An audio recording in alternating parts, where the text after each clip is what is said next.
ESPN has announced they're going to expand their WWE partnership by producing original programming tied to a new WrestlePalooza event on September 20th. The network will air 2 pre-shows, ESPN WrestlePalooza Special.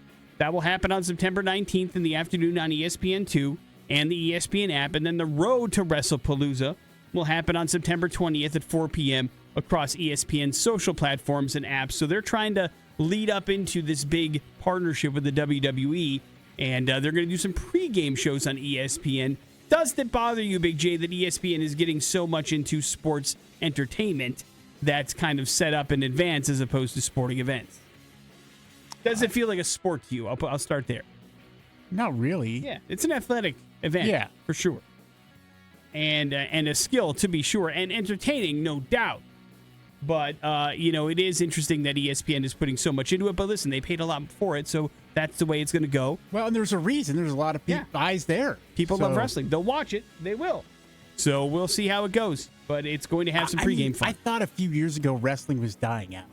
What made you think that? I don't know, because I wasn't interested in it anymore. Oh, sure. But, geez, man, I think when WWE decided to do their own, app, kind of like premium streaming service, I think that really opened their eyes to how many people were really watching wrestling.